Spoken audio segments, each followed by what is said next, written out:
بسم اللہ الرحمن الرحیم نحمدہ ونصلی علی رسولہ الکریم اما بعد فاعوذ باللہ من الشیطان الرجیم بسم اللہ الرحمن الرحیم یا ایہا الناس انا خلقناکم من ذکر وانثی وجعلناکم شعوبا وقبائل لتعارفوا ان اکرمکم عند اللہ اتقاکم قال النبی صلی اللہ علیہ وسلم الدنیا کلها متاع وخیر متاع الدنیا المرأة الصالحہ صدق اللہ العظیم وصدق رسولہ النبی الکریم۔ عزیزان گرامی، مکرم سامعین کرام،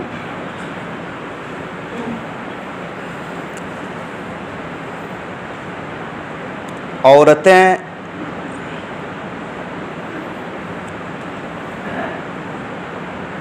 اس دنیا کو رنگین کی ہوئی ہے، اور ایک عورت کے بغیر یہ دنیا بھی پھیکی ہے اور جنت بھی پھیکی ہے، کیونکہ آپ کو معلوم ہے سیدنا آدم علیہ السلام کو اللہ نے جنت میں رکھا تو آدم علیہ السلام کی فرمائش پر آدم علیہ السلام نے جنت میں کسی چیز کی فرمائش نہیں کی، ساری نعمتیں پہلے سے موجود ہیں۔ آدم علیہ السلام کے پیدا ہونے سے پہلے باغ و بہار ہے، درخت ہیں، اشجار ہیں، پھل فروٹ ہیں، فرش ہیں، نہریں ہیں، سب کچھ ہیں۔ اگر حضرت آدم نے فرمائش کی تو ایک عورت کی فرمائش کی۔ باری تعالیٰ جنت میں ساری نعمتیں ہیں، مگر طبیعت اچاٹ رہتی ہے۔ رب کریم نے فرمائش آدم پر آپ کی پسلی سے اماں حوا کو پیدا کیا، آدم علیہ السلام کی تسکین کے لیے۔ تو نہ صرف دنیا پھیکی ہے ایک عورت کے بغیر، بلکہ جنت بھی پھیکی ہے۔ حدیث پاک میں ہے الدنیا کلها متاع، ساری دنیا ایک ساز و سامان کی طرح ہے۔ وخیر متاع الدنیا المرأة الصالحہ، دنیا کے تمام ساز و سامان میں سب سے قیمتی سامان نیک صالح عورت ہے۔ شاہ عطا اللہ شاہ بخاری رحمۃ اللہ علیہ سے کسی نے پوچھا یہ کیا بات ہے کہ سارے انبیاء مردوں ہی میں آئے، کوئی عورت نبی کیوں نہیں بنی؟ مختلف جوابات دے سکتے تھے، لیکن شاہ صاحب نے جواب دیا کہ یہ صحیح بات ہے کہ سارے نبی مردوں میں پیدا ہوئے، لیکن یہ کیا کم بات ہے کہ سارے نبیوں نے عورتوں کی کوکھ سے جنم لیا ہے۔ مرد نبی بنے ہیں، مگر مرد نبیوں کو ایک عورت ہی نے تو جنا ہے۔ یاد رکھو، عورتوں کے کئی روپ ہوتے ہیں، جن میں سے 4 روپ تو ہمارے ہر گھر میں ہیں۔ ایک روپ بیٹی کی شکل میں ہے، عورت ہی کا ایک دوسرا روپ بہن کی شکل میں ہے، تیسرا روپ بیوی کی شکل میں ہے، اور چوتھا روپ ماں کی شکل میں ہے۔ اور ہر شکل میں عورتیں قابل محبت بھی ہے اور قابل رحم و پیار بھی ہے۔ عورت کسی بھی روپ میں رہے، عورتوں کے اندر کمزوری ہے، نسوانیت ہے اس کے اندر۔ چنانچہ پیارے آقا صلی اللہ علیہ وسلم نے جس دور میں تشریف لائے آپ، وہ دور ایسا تھا کہ لڑکیوں کا پیدا ہونا نحوست کی علامت سمجھی جاتی تھی۔ لوگ منہ چڑھا لیتے تھے، اپنی نگاہوں کو جھکا لیتے تھے، شرم محسوس کرتے تھے لڑکیوں کا پیدا ہونا۔ چنانچہ آپ ہی کے دور میں لوگ پیدا شدہ لڑکیوں کو زندہ درگور کر دیا کرتے تھے، زندہ دفن کر دیا کرتے تھے، اور عرب کے اندر یہ عام دستور تھا۔ حالانکہ آج بھی لوگ کرتے ہیں، اور ہم اس زمانے کو برا بھلا کہتے ہیں۔ آج تو پیدائش سے پہلے رحم کے اندر ہی بچیوں کو مار دیا کرتے ہیں۔ علماء نے لکھا ہے کہ حمل اگر 4 مہینے کا ہو جائے وہ زندہ بچہ کے حکم میں ہو جاتا ہے۔ ماں کے پیٹ میں جو پرورش پا رہا ہے بچہ، 4 ماہ کی عمر ہو گئی تو وہ زندہ کے حکم میں ہے۔ اگر 4 ماہ سے زیادہ عرصہ ہو گیا اور کسی نے حمل کو ساقط کرا دیا تو وہ ظالم تو ہے ہی، قاتل کے بھی حکم میں ہے، اس نے ایک زندہ کو قتل کر دیا ہے۔ تو آپ علیہ الصلوۃ والسلام کے دور میں لڑکیوں کو زندہ درگور کیا جاتا تھا، خواتین کی بے حرمتی کی جاتی تھی، بیوہ خصوصاً جو بیوہ ہوتی تھی جس کا شوہر کا انتقال ہو جاتا، جینے کا کوئی حق نہیں دیا جاتا تھا۔ اور تاریخ عرب میں یہ نحوست والی بات آج بھی لکھی ہوئی ہے کہ عرب کے اندر 3 بھائیوں نے اپنی سگی ماں کو 900 درہم میں بیچ کر 300 درہم آپس میں تقسیم کی۔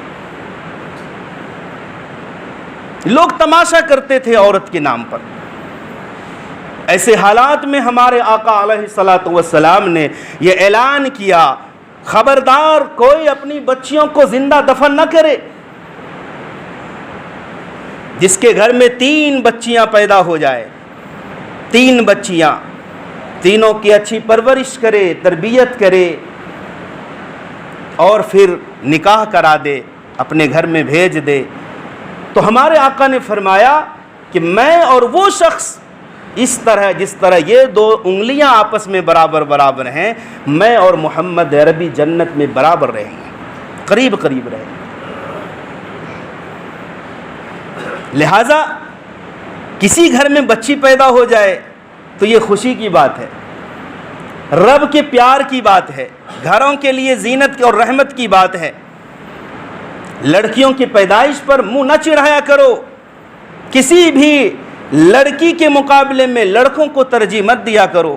لڑکیوں کو یہ احساس نہ ہونے پائے کہ ماں باپ تو صرف بیٹوں سے پیار کرتے ہیں، بیٹیوں سے نہیں کرتے ہیں۔ اگر ایسا ہوا تو ماں باپ ظالم ٹھہریں گے۔ یاد رکھو، ثواب جاریہ کے لیے بیٹا بھی ہے اور بیٹی بھی ہے، لیکن اس طرح سے ہمارے نبی نے جو جنت کی خوشخبری سنائی ہے وہ صرف بیٹی کے بارے میں، بیٹوں کے بارے میں نہیں ہے۔ ذریعے نجات ہو سکتے ہیں بیٹے، لیکن جس طرح جنت کی بشارت ہمارے آقا نے لڑکیوں کی پرورش پر دی ہے، لڑکوں کی پرورش پر نہیں ہے۔ اس کی ایک وجہ یہ بھی ہو سکتی ہے کہ جو آدمی لڑکی کو پالتا ہے نا، صرف لڑکی کو، اس سے کوئی مقصد نہیں ہے، کسی امید پر نہیں پالتا ہے۔ لڑکوں کو تو انسان پالتا ہے، ایک امید ہو سکتی ہے بظاہر، یہ آگے چل کر ہمارا سہارا بنے گا، آگے چل کر کما کے کھلائے گا، ہماری خدمت کرے گا۔ لیکن جو کیول لڑکی کو پالتا ہے نا، یہ ساری امید سے ہٹ کر پرورش کرتا ہے۔ اسے معلوم ہے کہ لڑکی ہمارے گھر میں نہیں رہے گی، یہ دوسروں کے گھروں میں چلی جائے گی، تو صرف اللہ کی محبت کے لیے اور اس بچی کی محبت میں ساری امیدوں سے بالائے طاق رکھ کر لڑکیوں کو پالتا ہے۔ اس لیے اس کی پرورش پر جنت کی بشارت دی گئی ہے۔ پھر یہی بات بہنوں کے بارے میں بھی ہے کہ جس کے گھر میں 2 بہن ہو، یا وہ طلاق مل چکی ہے یا بیوہ ہو کر تمہارے گھروں میں لوٹ گئی ہے اور 2 بہنوں کی کفالت تم کر لو، تو اس کے لیے بھی پیارے آقا نے جنت کی بشارت سنائی ہے۔ یہ معمولی بات نہیں ہے۔ پھر عورت کا ایک تیسرا روپ ہوتا ہے بیوی، جس کے بارے میں اللہ نے قرآن میں فرمایا وَعَاشِرُوهُنَّ بِالْمَعْرُوفِ، عورتوں کے ساتھ حسن سلوک کیا کرو۔ آپ دیکھیں، ہمارے آقا حضرت محمد صلی اللہ علیہ وسلم کی کم سے کم 10 شادیاں ہوئی ہیں، اور ایک آپ کی باندی تھی، بعد میں ان سے بھی نکاح فرمایا تھا، تو اس طرح سے 11 شادیاں ہوئی، تو 10 آزاد سے شادی کی ہے۔ ہمارے آقا کا نکاح ہوا، صرف ایک کنواری ہے اور 9 کی 9 بیوہ عورتیں ہیں۔ اما عائشہ صدیقہ رضی اللہ تعالی عنہا یہ تنے تنہا ایسی ازواج مطہرات میں سے ہیں جو کنواری ہیں، باقی 9 اور 10 سب کے سب بیوائیں ہیں۔ یہ ایسے دور میں ہمارے آقا نے کیا ہے جس دور میں بیواؤں کو کوئی عزت نہیں دی جاتی تھی۔ اور اماں خدیجۃ الکبریٰ سے جو ہمارے آقا کا نکاح ہوا، اماں خدیجۃ الکبریٰ 2 شوہروں سے بیوہ ہو چکی ہے، ڈبل بیوہ ہو چکی تھی۔ ہمارے آقا کی عمر 25 سال اور آپ کی عمر 40 سال۔ امت کو پیغام دیا ہے، لوگوں کو پیغام دیا ہے کہ بیوہ اگر ہو جائے تو یہ اس کے اندر نقص اور کمی کی علامت نہیں ہے، عورت عورت ہے، ہر لحاظ سے وہ قابل رحم اور قابل پیار ہے۔ پھر ہمارے آقا نے اماں عائشہ سے نکاح فرمایا، 6 سال کی عمر میں نکاح ہوا ہے۔ حضرت عائشہ کی عمر 9 سال تھی، رخصتی ہوئی ہے۔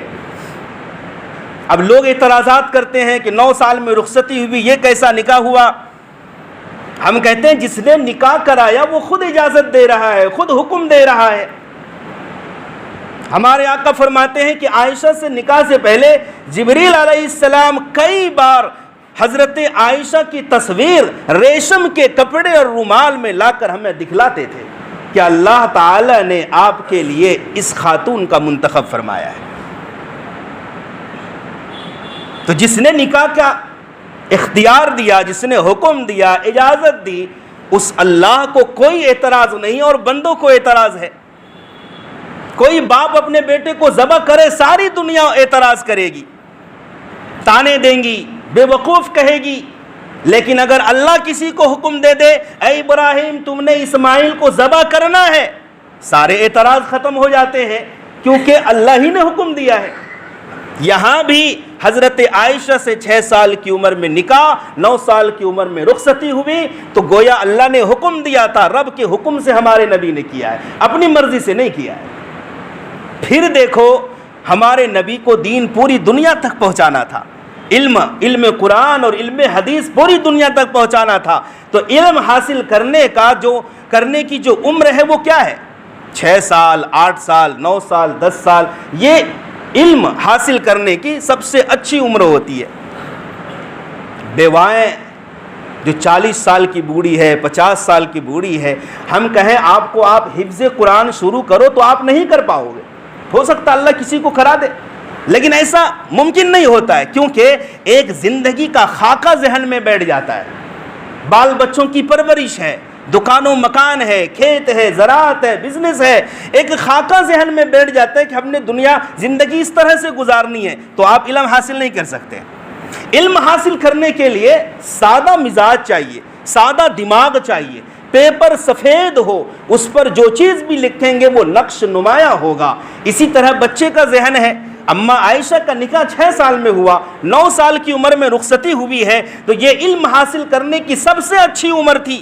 حضرت عائشہ قرآن کے بھی حافظ ہے، حضرت عائشہ احادیث کی بھی حافظہ ہیں۔ پھر وہ حضرت سودا نہیں کر سکتی تھی۔ حضرت خدیجہ کے انتقال کے بعد آپ نے حضرت سودا بوڑھی عورت سے نکاح فرمایا ہے۔ کیوں فرمایا؟ تاکہ بچوں کی کفالت ہو سکے۔ اور حضرت عائشہ سے کیوں کیا؟ تاکہ امت کے بہت بڑے طبقے تک عورتوں کے مسائل اور اس سے پیدا شدہ مسائل کا حل آسانی کے ساتھ پہنچ جائے۔ آپ بتاؤ عورتوں کی جو باریک اور اندرونی مسائل ہیں، ہمارے نبی خلوت میں کیسے رہتے تھے؟ جلوت میں تو صحابہ کے سامنے رہتے تھے، ساری باتیں آ جاتی تھی۔ ہمارے نبی تنہائی میں کیسے زندگی گزارتے، رات کے اندھیرے میں کیسے رہتے تھے، غسل کے واجبات کیا ہے، عورتوں کے مخصوص مسائل یہ امت کے درمیان کیسے آتے؟ اس کے لیے اللہ کے نبی نے جو بہترین طالبہ کا انتخاب کیا ہے وہ اماں عائشہ صدیقہ کا کیا ہے۔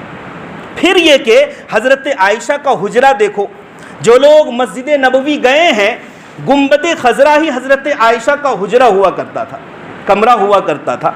تو اللہ کے نبی مسجد نبوی میں، جو اللہ کے نبی کے زمانے کی اسپیشل مسجد نبوی تھی، وہ آج بھی وہی ہے جس مسجد میں منبر شریف بنا ہوا ہے، جہاں سے آپ خطبہ دیتے تھے، ریاض الجنہ۔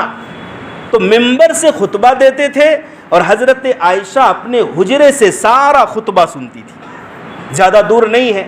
کوئی خطبہ دے تو ممبر سے کوئی خطبہ دے تو حضرت عائشہ کے حجرے سے آسانی سے سنا جا سکتا ہے. تو مکمل بیانات ہمارے نبی کے حضرت عائشہ اخذ کرتی تھی، لیتی تھی، اپنے سینوں میں بساتی تھی، ذہن و دماغ میں پیوست ہو جاتی تھی. تو اس طرح سے ایک بہت بڑی معلمات میں سے حضرت عائشہ صدیقہ معلمہ بنی ہے. 2210 احادیث حضرت عائشہ نے ازبر یاد کر کے امت کے لیے وقف کر دیا ہے. یہی نہیں، بڑے بڑے مسائل میں جب بڑے بڑے صحابہ الجھ جاتے تھے، پیچیدہ مسائل میں الجھن محسوس ہوتی تھی، تو صحابہ فرماتے کہ ہم حضرت اماں عائشہ صدیقہ کی خدمت میں پہنچتے تو پتہ چلتا کہ حضرت عائشہ کو اس مسئلے کا حل پہلے سے ہی معلوم ہے. جہاں سارے صحابہ پریشان ہو جاتے، ان مسائل میں حضرت عائشہ حل پیش فرماتی تھی کہ اس مسئلے کا حل یہ ہے. بہرحال زوجین کے درمیان بیوی کا تیسرا روپ میاں بیوی. اللہ تبارک و تعالیٰ نے یہاں بھی مساوات. عورتیں اس لیے نہیں ہے کہ وہ کمائی کریں گی. ساری دنیا تانا دیتی ہے کہ مرد اور عورت ایک ہی ہے، جس طرح مرد کمائی کرے اسی طرح عورتیں بھی اپنی کمائی کرے، انجوائے کرے، عیش و عشرت کرے. میرے بھائیو، عورتیں اس لیے نہیں ہے کہ وہ کمائی کرے گی. شریعت نے کمائی کا سارا مکلف مرد کو بنایا ہے. عورتیں گھر سے نکل کر کمائی نہیں کر سکتی ہے.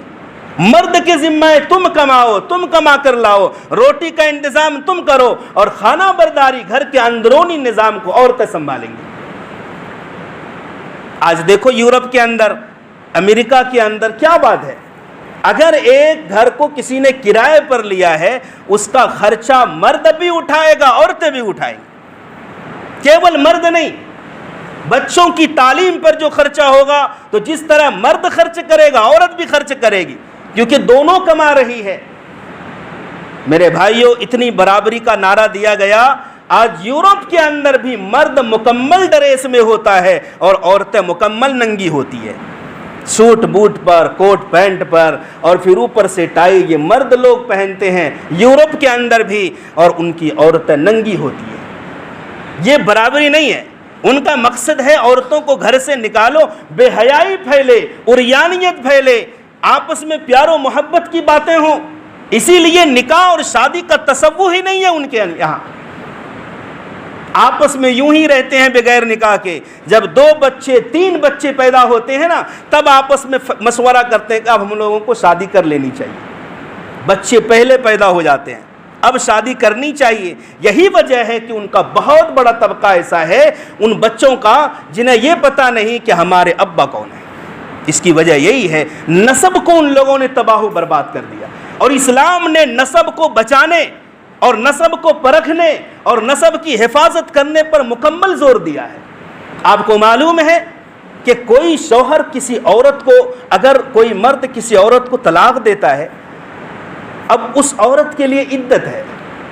عدت کیا ہے؟ 3 بار ماہواری آ جائے، یہ عدت ہے.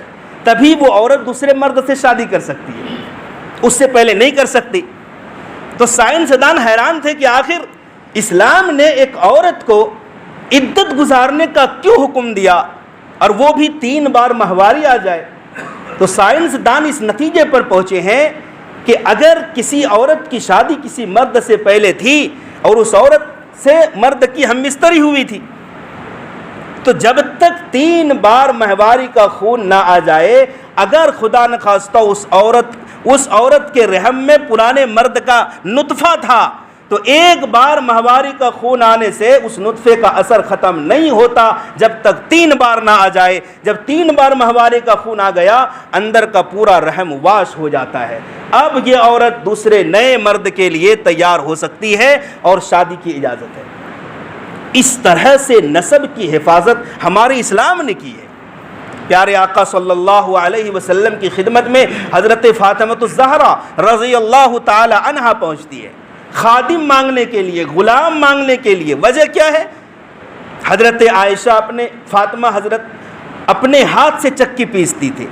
ہاتھوں میں چکی پیسنے کی وجہ سے گٹے پڑ گئے تھے. کنویں سے پانی بھر کر لاتی تھی، مشق کا نشان سینے پر تھا، رسی کا.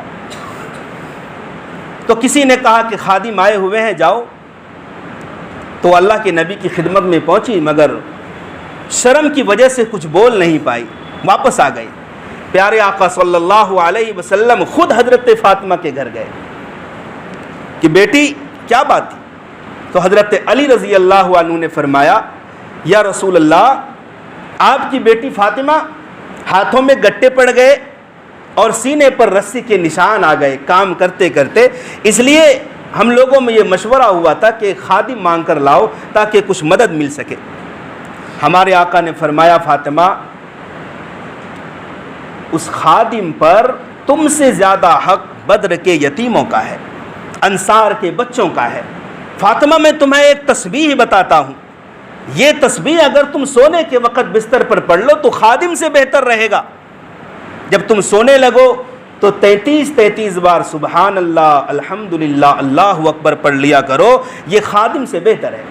اور پھر اسی موقع پر ہمارے آقا نے میاں بیوی کے درمیان کام کو تقسیم کر دیا اور آقا نے فرمایا علی تمہارا کام گھر کے باہر کا رہے گا، کما کر تم لاؤ گے، اور فاطمہ گھر کے اندر کا کام تمہارا رہے گا، بچوں کو پالنا، گھر میں کھانا بنانا، گھر کے سارے انتظامات اندر کے یہ تمہارے ہیں اور باہر کے علی کے ہیں۔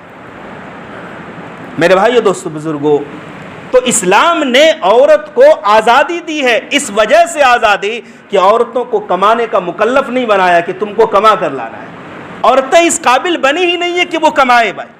عورتوں کی بناوٹ الگ ہے، ان کی لچک الگ ہے، کردار الگ ہے، گفتار الگ ہے، کمزوری الگ ہے، ان کی بناوٹ ہی دیکھو کہ وہ کمانے کے لیے نہیں بنی ہے، وہ تو اس لیے بنی ہے کہ اس کے سامنے پیار کی باتیں کرو، رحم کی باتیں کرو، شفقت کی باتیں کرو، ان سے انسیت پیدا کرو، اس لیے نہیں کہ عورتیں کما کر لائے۔ اسلام نے ایک مساوات دیا ہے، مردوں کو مکلف بنایا کہ تمہیں یوں ہی حاکم نہیں بنایا جاتا۔ الرجال قوامون علی النساء، قرآن میں ہے مرد عورتوں پر حاکم ہے، قوام بنایا ہے، تو قوام بنایا ہے، حاکم بنایا ہے، تو اس کا تقاضا یہ ہے کہ تم کما کر لاؤ، محکوم نہیں کمائیں گی۔ بہرحال عورت کا ایک چوتھا روپ ہے ماں۔ ماں، ہمارے آقا صلی اللہ علیہ وسلم نے فرمایا الجنت تحت اقدام الامہات، جنت ماں کے قدموں کے نیچے ہے۔ ابھی گزشتہ سال کی بات ہے، آپ نے اخبار میں شاید پڑھا ہوگا، سعودی عرب کے اندر عدالت میں ایک عجیب مقدمہ پیش ہوا، عجیب قسم کا کیس آیا۔ کیا 80 سال کے بھائی نے 70 سالہ بھائی پر کیس کر دیا۔ کیوں کیس؟ اس لیے کیا کہ 70 سالہ بھائی چھوٹا ہے اور اس نے اپنی ماں کو رکھا ہے خدمت کے لیے۔ میں یہ چاہتا ہوں کہ میں بڑا بھائی ہوں، میرا حق زیادہ بنتا ہے، ماں کو میرے حوالے کرو تاکہ خدمت کر کے میں جنت حاصل کروں۔ جج بھی رو پڑا تھا کہ یہ کیسا مقدمہ ہے جہاں لوگ ماؤں کو دیکھنا پسند نہیں کرتے، ماؤں کو اولڈ ہاؤس میں ڈال دیتے ہیں۔ یہ کیسا مقدمہ ہے کہ بڑا چھوٹے پر کیس کر رہا ہے کہ ماں کو میرے حوالے کرو، میں جنت حاصل کروں گا۔ ایک بزرگ کے والدہ کا انتقال ہوا، جنازہ سامنے رکھا تھا، جب جنازہ پڑھانے لگے تو فرمانے لگے آج میری جنت مجھ سے جدا ہو رہی ہے۔ اور قرآن نے بھی کہا ہے تم میں ماں باپ میں سے کوئی ایک زندہ پاؤ اور وہ بڑھاپے کی حالت میں پہنچ جائیں تو تم انہیں اف بھی مت کہو، اف بھی مت کہو، اور ان کے لیے دعا کرو اے اللہ جس طرح انہوں نے مجھے بچپنے میں پالا ہے تو بھی اس کے اوپر رحم و کرم کر۔ میرے بھائی دوستو بزرگوں، دل چاہتا ہے کہ خطیب بغداد کے حوالے سے ایک واقعہ آپ کے سامنے شیئر کروں۔ عبد الرحمن فرخ کا نام آپ نے سنا بھی ہوگا، بہتوں نے نہیں سنا ہوگا۔ یہ مدینہ منورہ میں 30 سال کے تھے، غلام کی حیثیت سے آئے تھے۔ اس وقت اسلامی ممالک فتح ہو رہے تھے، تو عبد الرحمن فرخ یہ جہاد پر جانے لگے۔ اس وقت عبد الرحمن فرخ کی بیوی حمل سے تھی، حضرت شیخ نے بھی اس واقعے کو ذکر کیا ہے۔ تو عبد الرحمن نے اپنی بیوی کو 30,000 دینار دیے۔ یہ بہت بڑی رقم ہوتی ہے، 30,000 دینار۔ 1 دینار 4 گرام سونے کا ہوتا ہے، 1 دینار 4 گرام سونے کا۔ تو 30,000 دینار 50-60 کروڑ کی مالیت ہوتی ہے. بیوی کے حوالے کیا، کہا میں جا رہا ہوں جہاد پر، پتہ نہیں موت و حیات اللہ کے ہاتھ میں ہے، اس سے تم اپنی کفالت کرنا، آنے والا جو بچہ ہے یا بچی ہے اس کی نگرانی کرنا، اور اچھے طریقے سے زندگی گزر جائے گی. یہ خراسان کے مہم پر گئے تھے. اللہ کی شان، بچہ پیدا ہوا، ماں نے اس کا نام ربیہ رکھا. اور یہ جو جہاد پر گئے تھے عبد الرحمن فرخ، یہ 1 2 3 4 5 نہیں 27 سال کے بعد واپس آئے ہیں. بہرحال ماں نے بہت اچھی پرورش کی، مدینہ کے بڑے بڑے شیوخ سے علم حاصل کرایا، اور بڑی ذہانت کے مالک تھے. حضرت ربیعۃ الرائے بھی کہا جاتا ہے. حافظ قرآن بن گئے، بہت ساری احادیثوں کو ازبر یاد کیا. 27 سال کا جب زمانہ گزرا وہ جہاد سے واپس آئے. کوئی پہچانتا نہیں مدینے میں، مدینے کا پورا نقشہ ہی بدل چکا ہے. عشاء کے بعد لوگ مسجد نبوی سے نماز پڑھ پڑھ کے اپنے گھروں پر چلے جا رہے ہیں. عبد الرحمن فرخ اپنے گھر کا پتہ کرتے کرتے پہنچ گئے تو دیکھا کہ گھر کا دروازہ کھلا ہے اور اندھیرا ہے. تو انہوں نے سوچا کہ گھر تو میرا ہے تو اجازت کیا لیں گے، اندر چلے گئے. تو اندر حضرت ربیہ تھے جو کہ خود 27 سال کے تھے. دونوں باپ بیٹے میں گتھم گتھا ہو گئی، لڑائی جھگڑا. آپ کہاں ہیں؟ اجنبی شخص بغیر اجازت کے اندر گھسے جا رہے ہیں میرے حرم میں. بوڑھے نے کہا ہے بھائی یہ گھر میرا ہے، میں باہر تھا آج آیا ہوں.